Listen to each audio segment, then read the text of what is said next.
اچھا ایک اور مکان بنایا اس نے، اور جو اس وقت کے سب سے بڑے عالم تھے ان کو وہ لیٹر بھی دیا اور کہا جب آپ نبی پاک سے اگر آپ کی ملاقات ہو جائے نا تو میرا خط انہیں دیجیے گا، یہ مکان بھی انہیں گفٹ کر دیجیے گا، اور اگر نہ ہو تو آپ اپنے بچے کو کہیے گا، آپ کا انتقال ہونے لگے تو اس کو یہ لیٹر دیجیے گا، اس کو کہیے گا وہ اپنی اولاد کو دے، تاکہ کسی طرح یہ خط جناب آخری نبی صلی اللہ تعالی علیہ وسلم تک پہنچ جائے۔ یہ کیسا عشق ہے!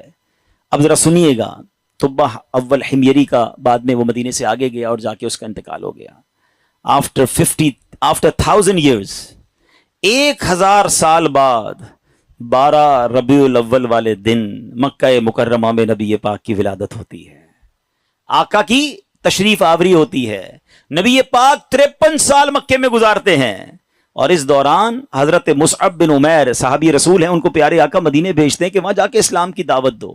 مدینے میں تو فوراً اسلام پھیلنا شروع ہو گیا۔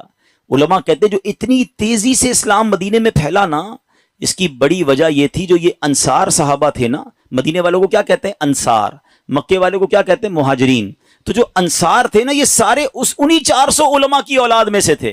they were waiting from last 1000 years for رسول پاک علیہ الصلوۃ والسلام۔ یہ تو 1000 سال سے انتظار کر رہے تھے۔ جیسے ہی حضرت مصعب بن عمیر پہنچے، دیگر مبلغین پہنچے، اللہ کے رسول کی باتیں بتائیں، اسلام کی باتیں بتائیں، دھڑا دھڑ لوگ اسلام قبول کرنے لگ گئے۔ اچھا اب قبیلے کے لوگ بیٹھے کہ آخری نبی تو آ گئے ہیں مکے میں، ہمارے پاس ایک لیٹر ہے، اب وہ پہنچانا ہے انہیں۔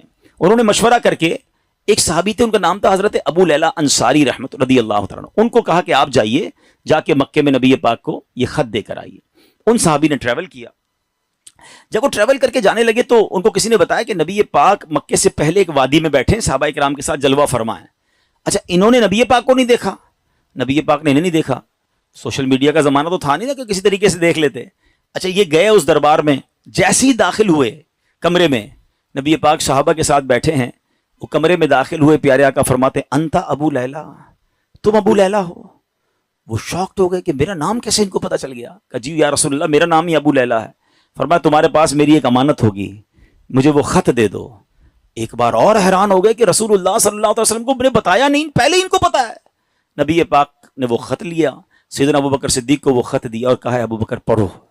اب بھرے دربار میں وہ عشق والا خط پڑھا گیا ہے، طبہ اول حمیری کا وہ عشق کی جو لیٹر تھا وہ پڑھ کر سنایا گیا کہ حضور میں آپ کا امتی، میں آپ کا غلام، مجھے قیامت کے دن بھولیے گا نہیں، اگر آپ کا زمانہ پایا تو آپ کی خدمت کروں گا، زمانہ نہ پا سکا تو پھر بھی میں آپ کا غلام ہوں۔ اللہ اکبر۔ نبی پاک نے بھی خط پڑھ سنا نا تو پتہ کیا فرمایا؟ مرحباً اخ الصالح، مرحباً اخ الصالح، میرے نیک بھائی کو مرحبا ہو، نیک بھائی کو مرحبا ہو۔